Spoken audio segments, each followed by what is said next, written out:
Anyway, good evening. Tonight we have got Louise Ann. She is an empowerment and confidence life coach.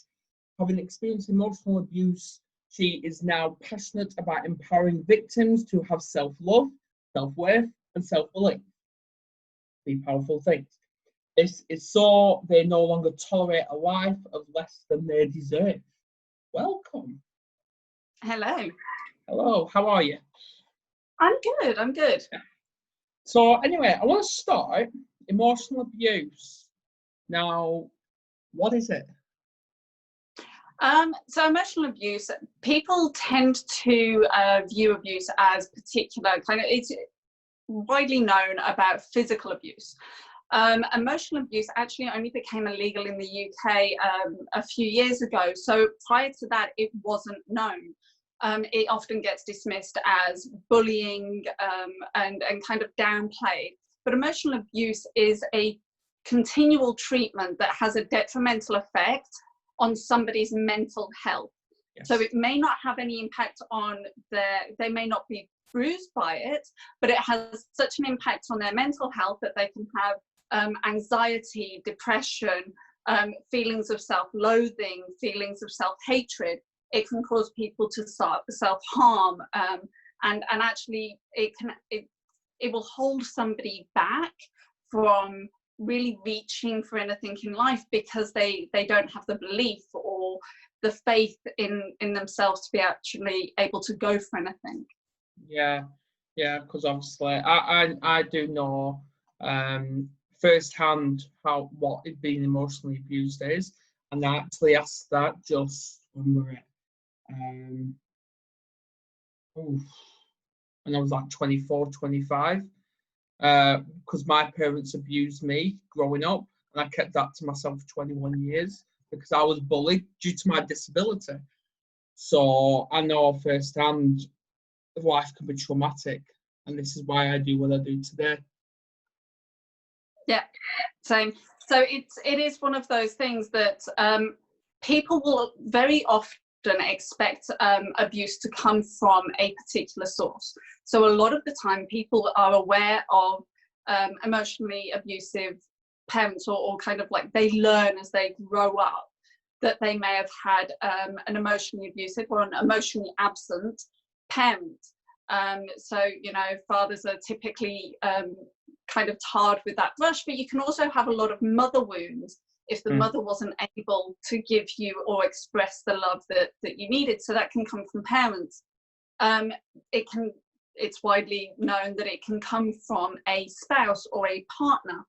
And so people will have an emotionally abusive husband or wife.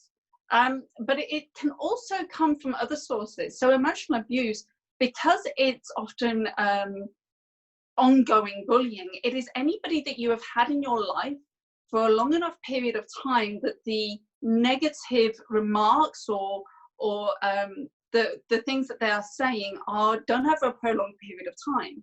So a teacher can cause emotional abuse by constantly putting you down, ridiculing you, making you feel like you can't speak up in class, or making you feel like everything that you've said or suggested in class is stupid.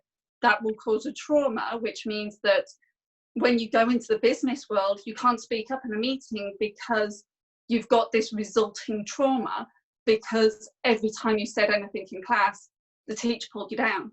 So you've taken that trauma into your adult life, and it holds you back in your career. It can come from friends. So if you have a toxic friendship, could have caused you to have feel self-conscious about your body if they constantly criticized the way that you looked in a particular outfit, or the way that you had your hair, or anything else. But you can have a toxic friendship. If you have a relationship with somebody for long enough, if they are continually coming out with detrimental remarks that impact your mental health, then that is abuse. It causes trauma, and it needs healing. Yeah. So just like you know, it's not just a big cut. You know, if you cut yourself open with a knife, it needs to heal. But a paper cut still needs to heal. It doesn't matter how big the injury is, it needs to heal. The same thing happens with emotional abuse and emotional trauma. It doesn't matter how big the abuse is, you still need to do some work to overcome the constant insults and the constant put downs that you experienced within that relationship. I totally agree with you. This is why I said earlier, I actually asked the question because what I'm doing now, I want to turn it into a full-on business where I help people. And I know a friend, a good businessman. He wants to get me on a radio show plus TV early next year. I believe I'm ready for radio. Absolutely. I've even been told I should be on a talk show. But I don't feel like I've got that confidence to be on telly. I don't. But that's probably just me being self-doubt. Who knows? But that'll probably be, there'll be something that held you back, or something, a criticism that you receive as a child. It'll be a limiting belief. So an inner trauma that you don't think that you are good enough, or that you are worthy of that kind of, like, you've put people on TV on this pedestal as though they are something special and incredible, and you don't perceive yourself to be that way because for some reason there is some part of you that doesn't see yourself like that. And that is just your mindset. That is nothing to do with who you are. That is all in your head. And if you fix that, if you heal that trauma, then you will no longer see a difference between those people on TV and you, because you will realize that in actual fact, they are the same. They are people just like you. And there is no difference there. All you need to do is find out what is actually causing that limiting belief, what aspect of it is actually holding you back, heal that trauma, and then you'll have no problem going on TV, because it will just be one of those things. It's just the same as radio. You know, I can do this. It's what I'm doing. There'll be no difference to it. Absolutely, because I do have that confidence, but I don't think the confidence is there 100%. Now, obviously, like you said, you saw a couple of my videos. I probably do come across as confident. I've been told that many times. And I do, yeah. I do have that self-motivation, because everyone I bring on, I always say they are warriors, because they are. I'm a warrior for turning my life around. And yeah, I think I do need, I feel like I'm still in recovery from all them years ago, but I do have that belief that I will get there. Yeah, completely. And it's because you've reached that point where healing it isn't an option. And I think that's the thing. So many of us put up with the injuries because we've grown accustomed to them. You know, this is just the way my life is. Oh, I never speak up in meetings. I can never do that. Well, no, that's a choice. You're choosing to continue to live with that injury. It doesn't have to be that way. You're allowing it to be that way. And by actually making a choice and saying, I'm not going to continue to be held back by this, then healing isn't an option. It is something you're going to have to go through. So you do the healing work, you get through that, and then you end up on TV. When there's a will, there's a way. And anything is possible if you believe in yourself. That's how I see it. So this comes on to my next one. What brought you into the empowerment world to motivate others, like from your experience? So I had an emotionally abusive father. He had narcissistic tendencies, and it was very, very degrading. It was kind of like, so I have two older sisters, and we grew up in this household and we were criticized a lot. So it was kind of like, I was told that there were three things. People were attracted to three things: beauty, kindness, and success. And if you didn't have one of these three qualities, then pretty much nobody would ever want you in their lives. Since I didn't possess the first two, I had to be a success. So by the time I was 8 years old, my father had already told me that you're ugly, you're not likable, and you're gonna have to work hard and be a success, because that's the only way you'll have people in your life. He told me, nobody will ever love you, but at least you won't be alone.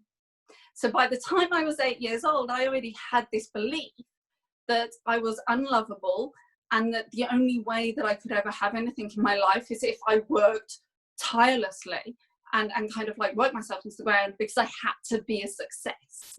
And that caused a lot of issues, obviously.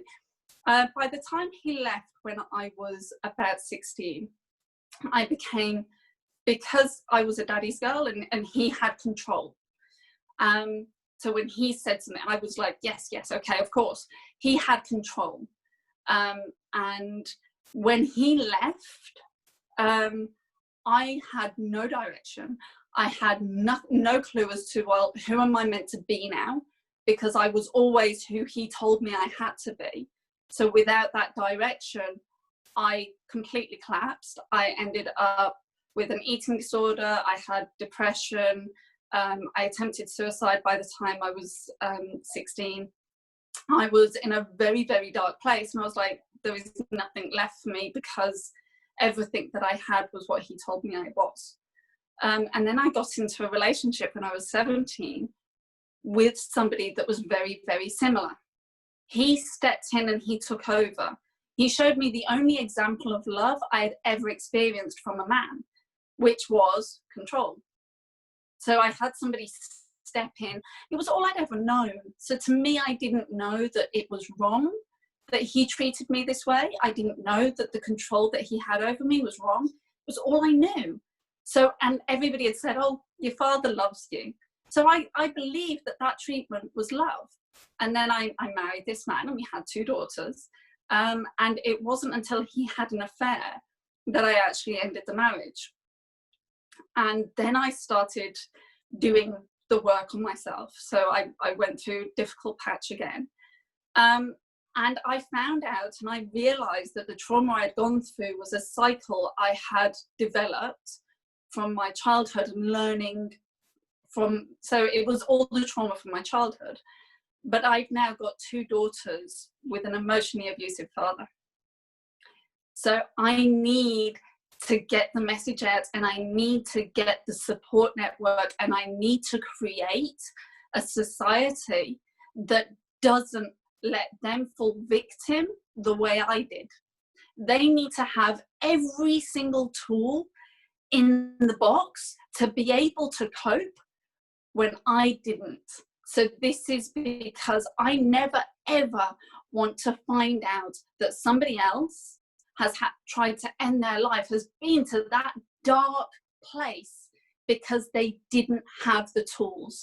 And so I think that these tools need to be out there. They need to be known. They need to be spoken about. As normal as reading, writing and arithmetic is in the schools, so should mental health awareness be. So gratitude, journaling, affirmations, these things should be just as integral to the way we raise our children. And that's why I do it. I have done over 40 videos on YouTube, and I say about 30 of them have said the exact same to what you've said. Mental health education should be in schools. And I totally agree, 1000%. Now, obviously, that leads me on to, because I've got an app on my phone, and I've just pulled it up. It's actually a quote from James Pike. And it says as follows: remember that life is not measured in hours, but it is in accomplishments. And obviously what keeps me going, and I tell this to all of the people I speak to who struggle with self-doubt and they hate themselves, I always say, always remember this, and keep saying these words until you believe it. Always remember, you're braver than you believe, stronger than you think, loved more than you know, and you're more beautiful than you imagine. I keep telling them that. And I feel like that's a powerful message to get out there.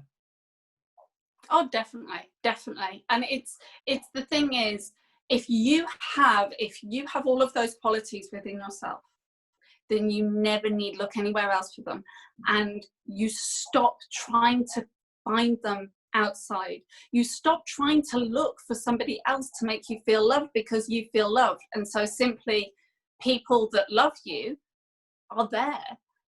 You know, we look for other people to make us feel something, but emotions are within our body. They are within us. So we cannot feel somebody else's love for us. All we can feel is how they bring out the love that we feel inside. So the love is already there. They just bring it out of us. And so that's all you do. So you find that love within yourself, and then you surround yourself with people that help you tap into that emotion. The emotion's within you. It's not like somebody is giving you something. It's emotion. They can't hand it to you. I have people that love me and I love them. I don't feel their love for me, but what I feel is how I love them. And having them around me, I love them more. I love myself more.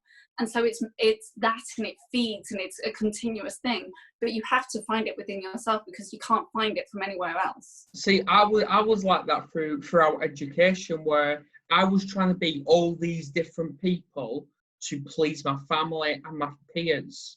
I wanted to be somebody who I didn't want to be. But now, like, obviously I keep being told it's not true. Your life started ages ago. But I believe my life has started just 16 months ago. And that was after I attempted suicide. Yeah. You get broken open. There is something that you get broken open at that point. And it's, I wish I'd had the support and I'd actually been able to do my healing work at that point.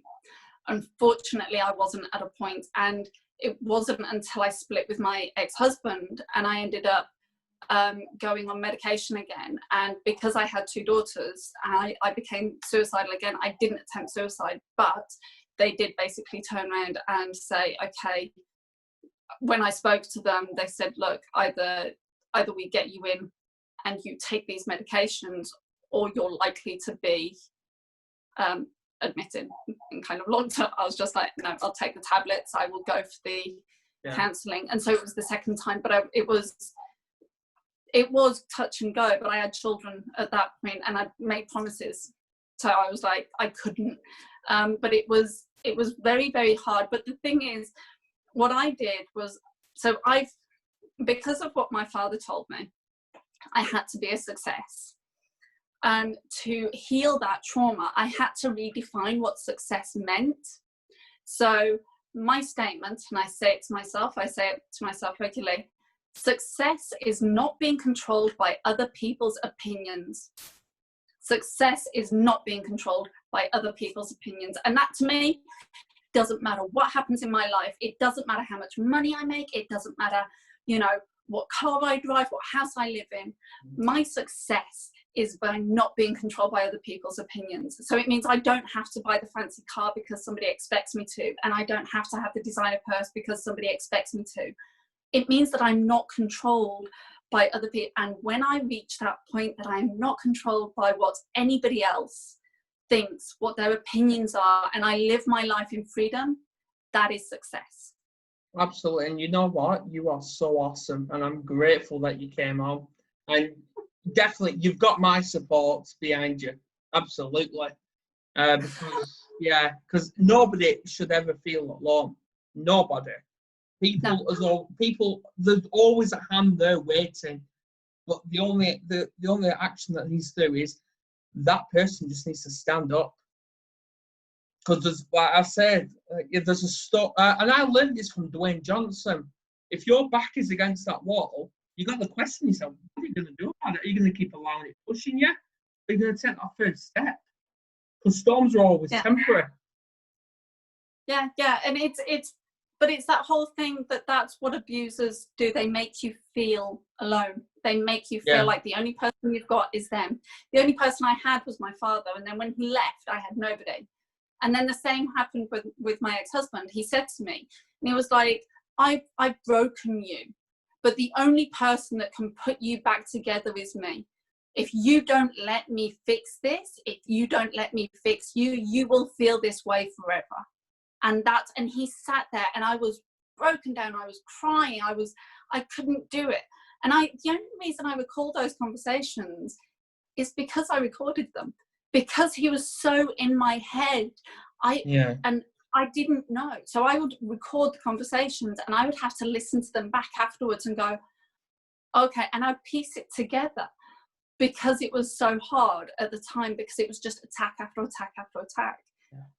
But it's what they did. They isolate you. And it's that knowing that, you're right, you're not alone. Nobody is alone. But the other key point is knowing that even if you do feel alone, it doesn't mean you're weak. You have so much strength inside you. There is so much power inside you. It's kind of like you have a core of diamond, and nothing can break that. All you need to do is get rid of all of the junk that is around it to see it. They've made you feel that you are nothing but dirt, and in actual fact, what they don't realize is inside that dirt is your diamond core, and that is your strength. And you need to realize that that is there, because they can't take that away. You are so strong and so powerful, and they can't break you if you don't let them. See, I always tell people, obviously this is going to be my last piece of advice because we are running out of time, that inside everybody, whether you feel weak or not, you've got a ball of fire inside you. Yeah. And I think I speak for you, me, and millions of other people across the world, is if you hit rock bottom, that's okay. Because you need to say to yourself, the only way is up. Yeah. Yeah. And yeah. And on that note, what's one last piece of advice you'll offer someone? Reach out. There are so many people out there. Ask for help. And if you don't know who to ask, then just take a quick look. There are so many people. People can reach out to you. People can reach out to me. There are groups. So I think the biggest transformation I had was a life coach, because they helped me. They became the friend that I didn't have in my life. So I'd cut ties with so many people, but they became a friend that was actually encouraged me and pushed me and guided me and gave me the tools and the self-belief. So, look, but there are so many people out there. Don't do it alone. Just contact somebody. If there is somebody that is talking about abuse, if they are watching this video, they can reach out to either of us. Yeah. If they're watching one of your other videos and something resonates, contact whoever is doing that video, because there is never anybody that has gone further than you that will ever judge you for reaching out. The only people that will ever judge you for reaching out are the people that have not gone as far as you have. So reach for anybody that is talking about it, that is out there and championing this conversation, because they will not turn their back on you. No. And you know what? On that note, I can't even add to it. I can't. Because you just hit the nail on the head there. But on that note, thank you for coming on. Thank you for having me. You'd not be a stranger. I can't wait to see you on TV soon. I'll be bringing you on way before that to do another one. I think we can just keep chatting for hours. We just need We more. can. We need an entire series. We'll just chat away. I'll have a drink, a cup of tea, a good brew. I'll have water. Yeah. Water. You need it when you do this much talk. Yeah. On that note, I'll end this recording now, and thank you.